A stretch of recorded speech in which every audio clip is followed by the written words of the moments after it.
ഈശോ മിശിഹായ്ക്ക് സ്തുതിയായിരിക്കട്ടെ. ഇന്നത്തെ വിചിന്തനത്തിനായി തിരുസഭ നമുക്ക് നൽകുന്നത് വിശുദ്ധ മർക്കോസിന്റെ സുവിശേഷം 3-ാം അധ്യായം 31 മുതൽ 35 വരെയുള്ള തിരുവചന ഭാഗങ്ങളാണ്.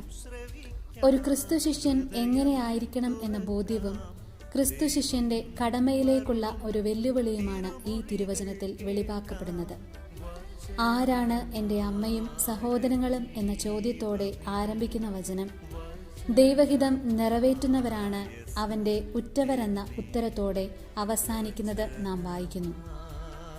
ബന്ധങ്ങളെ നിഷേധിക്കുന്നതല്ല, മറിച്ച് ക്രിസ്തുവിനൊപ്പം നിശബ്ദമായി മുന്നേറിയ പരിശുദ്ധ അമ്മയ്ക്കും ശിഷ്യഗണത്തിനും നൽകുന്ന വലിയ വിശേഷണമാണ് ഈ തിരുവചനം.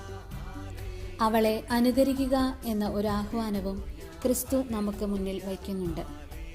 പരിശുദ്ധ അമ്മയോളം ദൈവഹിതത്തിന് ആമേൻ പറഞ്ഞ മറ്റൊരു മനുഷ്യ വ്യക്തിയില്ല. ദൈവഹിതത്തിന് പരിപൂർണമായി അടിയറ വെച്ചതുവഴി അവൾ ദൈവത്തിന്റെ പ്രീതിപാത്രവും ക്രിസ്തുവിന്റെ അമ്മയുമായി മാറി.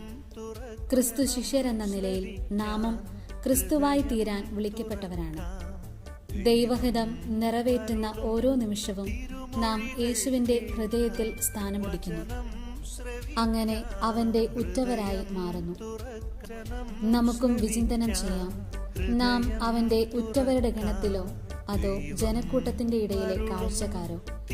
പ്രതിസന്ധിയിലും ഉറച്ച വിശ്വാസത്തോടെ ദൈവഹിതത്തിന് സ്വയം വിട്ടുകൊടുത്ത് ക്രിസ്തുവിന്റെ ഉറ്റവരുടെ ഗണത്തിലേക്ക് ഉയർത്തപ്പെടുവാൻ നമുക്കും പരിശ്രമിക്കാം.